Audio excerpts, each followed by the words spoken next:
पूरे रघुकुल से क्षमा चाहते हैं।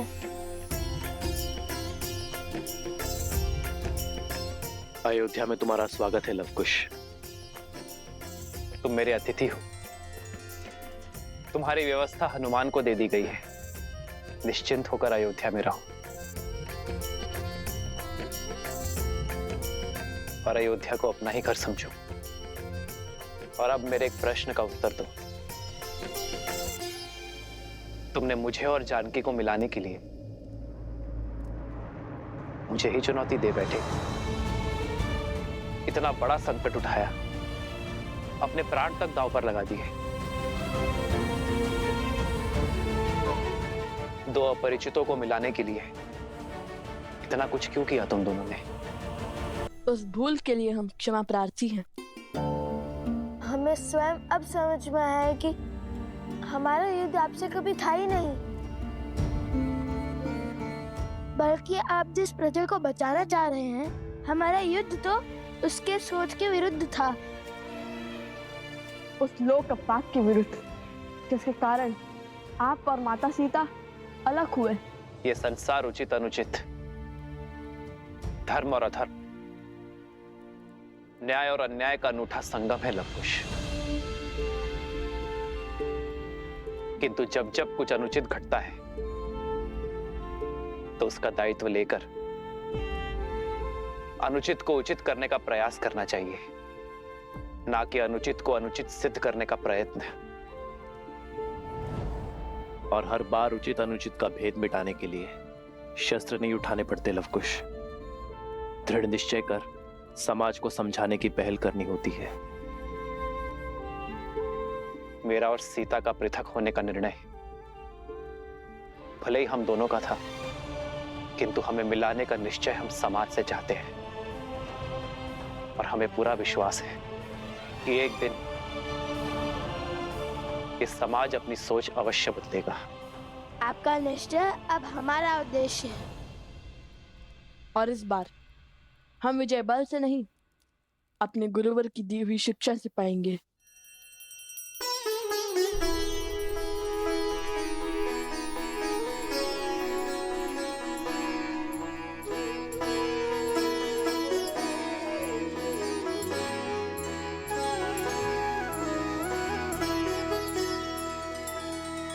श्री रामचंद्र कृपालु भज मन हरय भव भय दारुणम् नव कंज लोचन कंज मुख कर कंज पद कंजारुणम् भगवान की अवतार का केवल नहीं गुणगान है, ऐसे नारायण बने नर इसका पावन ज्ञान है। सिया राम सिया राम सिया राम सिया राम सिया राम सिया राम सिया राम सिया राम।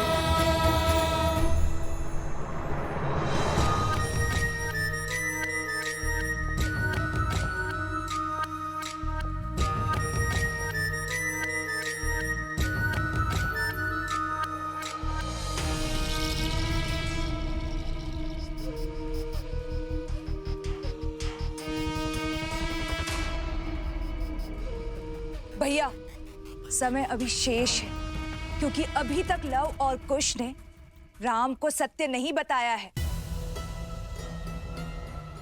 और अयोध्या वासियों को भी नहीं पता कि वो दोनों राम और सीता के पुत्र हैं।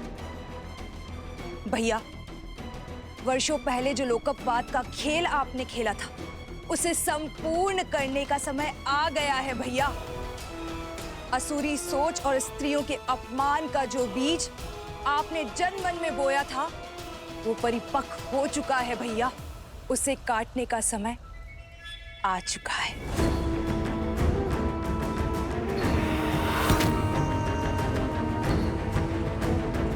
अब होगा मेरी माया का शंखनाद। लवकुश जहां भी जाएंगे, पुरुषों द्वारा स्त्रियों का अपमान ही देखेंगे।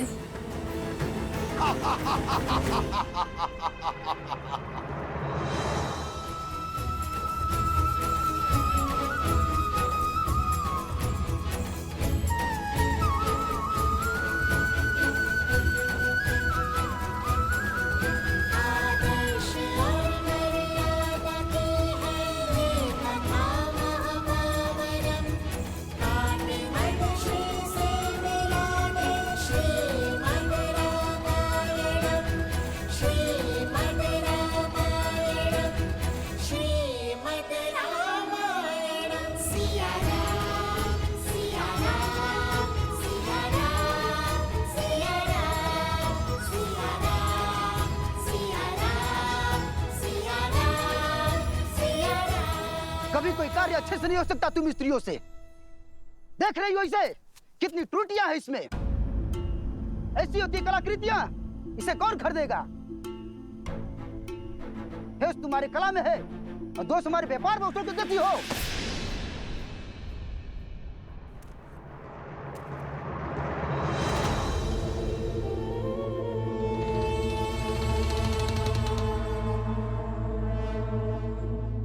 अद्भुत।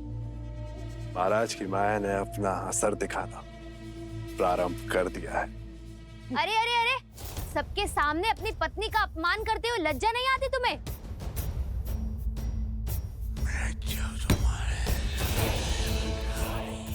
तो साहसी है तुम्हारी पत्नी।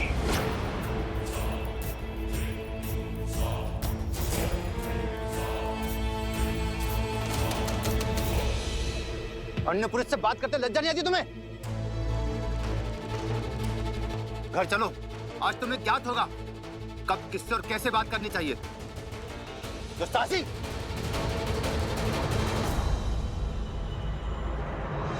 भैया, धर्म की अयोध्या में इतना अधर्म, कैसा विष घुल गया इनके मस्तिष्क में। हमें क्रोध को नहीं, कला को अपना अस्त्र बनाना होगा कुश।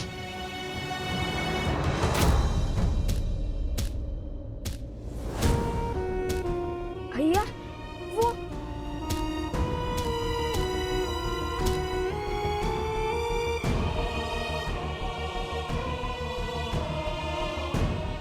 स्त्री कौन है जो इन स्त्रियों का कष्ट देखकर इतनी व्यथित हो रही है?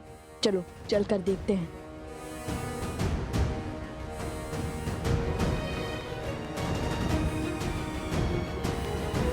अशुभ है बड़ी बहू के साथ पूजा करना। बड़ी बहू, तुम पूजा से उठ जाओ। तुमने केवल बेटियां ही जन्मी हैं। छोटी बहू को केवल पूजा करने दो। वो शुभता की प्रतीक है। उसने श्री राम लक्ष्मण जैसे पुत्र को जन्म दिया है।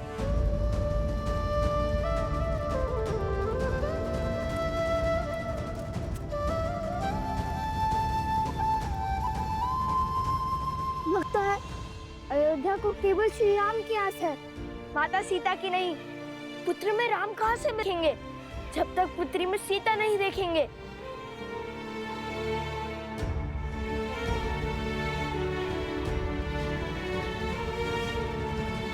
अभी तक जल नहीं भरा, कोई कार्य समय से नहीं होता तुमसे।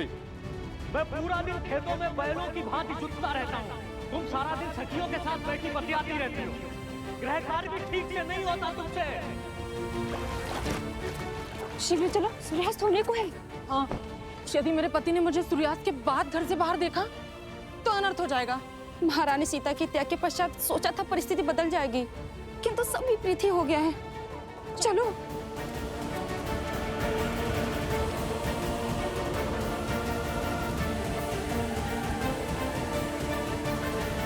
आप हमारा पीछा क्यों कर रहे हैं? कुछ पूछना था आपसे। आप रो क्यों रही थी? उन स्त्रियों की व्यथा देखकर आप इतनी व्यथित क्यों हो रही थी? क्या वे आपके संबंधी हैं? आपकी आंखों में अश्रु और मन में कष्ट था। सिर भी पीट रही थी आप अपना। यदि आप उनका दुख समझती हैं तो उसे कम करने का प्रयास क्यों नहीं किया? आपका पीछा करते हुए जब अयोध्या की गलियों से निकले तो अयोध्या के घरों की कहानी पता चली। हे देवी, कृपया करके अपना परिचय दीजिए, अपने पीड़ा का कारण भी बताइए।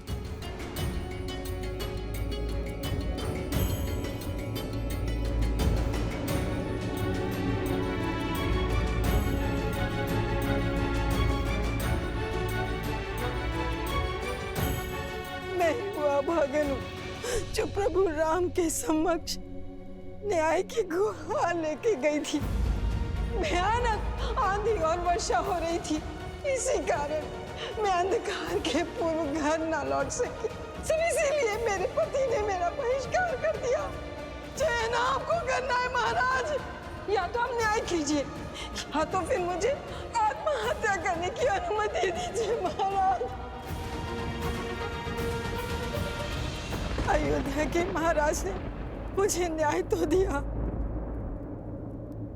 किंतु उस न्याय का दंड भोगना पड़ा। अयोध्या की महारानी देवी सीता को।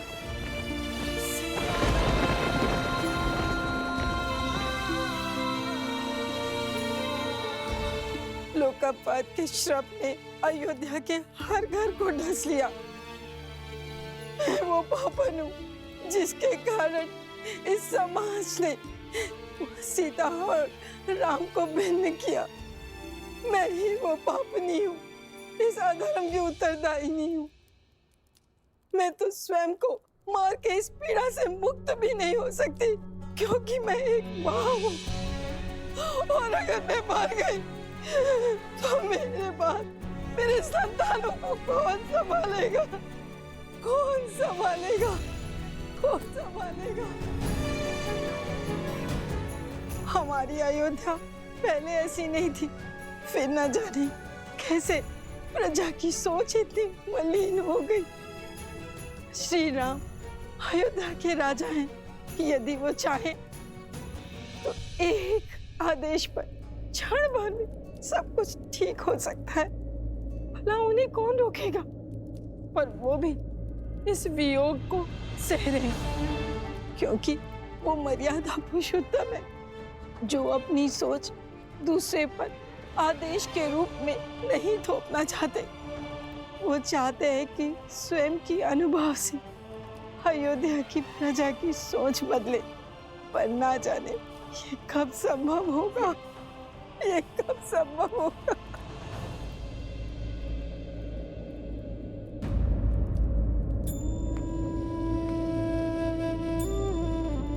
माते नहीं, मुझे इतना आदर मत दीजिए। मैं केवल एक मस्तक ऋषि कुमार हूँ। केवल मुख से माता ही नहीं कहा है, अपितु आपको मन से भी माता ही माना है हमने। और हम अपनी माता का रोते हुए नहीं देख सकते। जो पीड़ा का दंश आप झेल रही हैं, वो हमें भी कचोट रहा है। हम भी देवी सीता और श्री राम की मिलन के अभिलाषी हैं, और हमारा मार्ग ना युद्ध का है और ना द्वंद का। न्याय के लिए अन्याय को मिटाना होगा। अयोध्या वासियों को स्त्री के सम्मान का महत्व समझाना होगा। उनके मन को पुनः पवित्र करना होगा। आप यहीं रुकिए, हम अभी आते हैं। कहीं जाइएगा नहीं।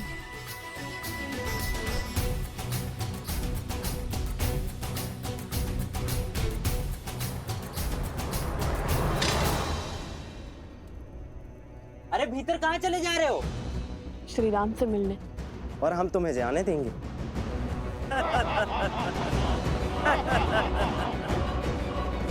जो अभी व्यस्त हैं, बिना अनुमति के नहीं मिल सकते हैं। जाकर कहिए ना उनसे कि हम अति आवश्यक विषय में मिलना चाहते हैं उनसे। देखिए, आप हमारी बात को समझिए। हमारा जाना बहुत ही महत्वपूर्ण है। अरे जाओ यहाँ से। अरे मैंने कहा ना, जाओ यहाँ से। कृपया करके हमें जाने दो ना।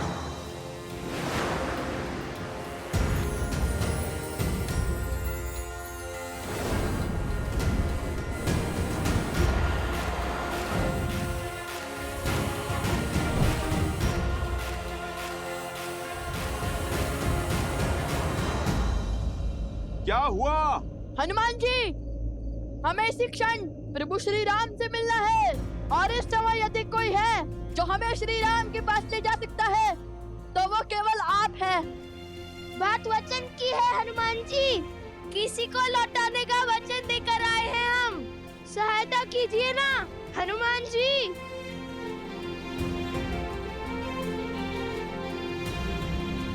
वचन में बंधे हैं तो सहायता करनी ही होगी। रघुकुल वंशियों का वचन टूटना नहीं चाहिए। चलिए।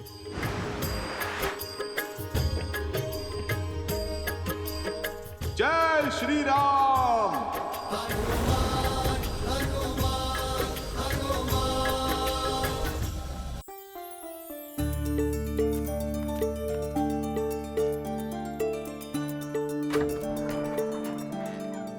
मंत्री जी, महाराज का आदेश है, राज भंडार से 20 सेर अनाज परिवार गर्षित क्षेत्र में शीघ्र ही पहुंचाया जाए और नदी पर सेतु बनाने के लिए धन भी राजकोष से मिलेगा।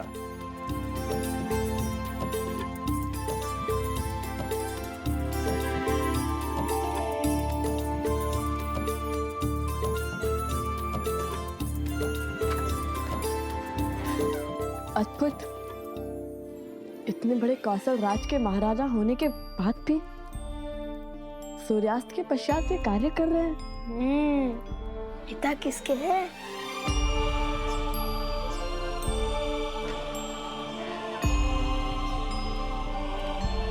चलिए, प्रभु ने आप दोनों से मिलने की आज्ञा दे दी है।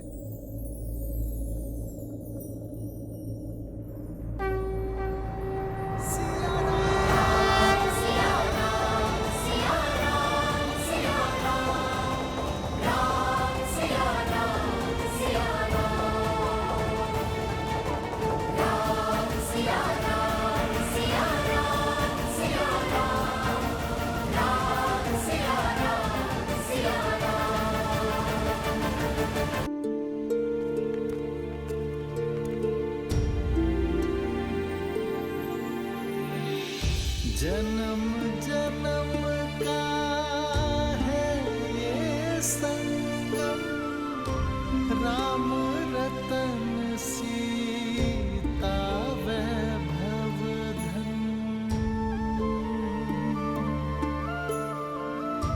एक है पौरुष, एक समर्पण, एक है रूप तो दूजा दर्पण।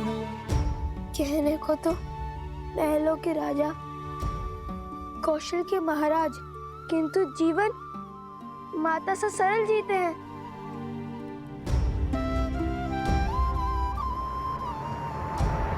राम सिया राम, सिया राम, सिया राम, राम सिया राम, सिया राम, सिया राम,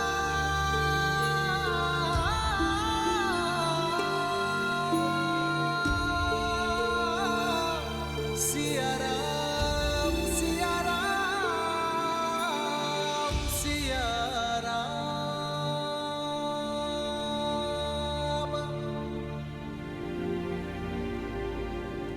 मुझे देखकर पीड़ा होती है या भय? जब भी तुम्हारे समक्ष आता हूं, तुम्हारे नेत्रों से कल कल अश्रु बहने लगते हैं।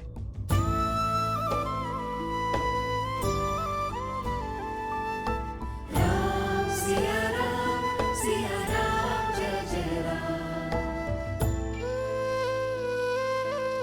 कितनी तुच्छ सोच थी हमारी, कितने निम्न विचार थे हमारे, जो हमने सोचा कि आप महलों का सुख भोग रहे होंगे और माता सीता बन के दुख।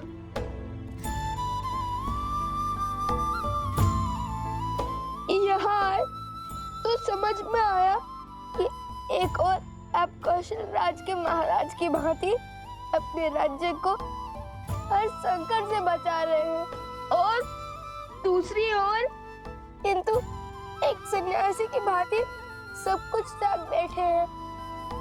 ये वनवास केवल माता सीता का नहीं, बल्कि प्रभु श्री राम का भी है। राम सिया राम, जय जय राम।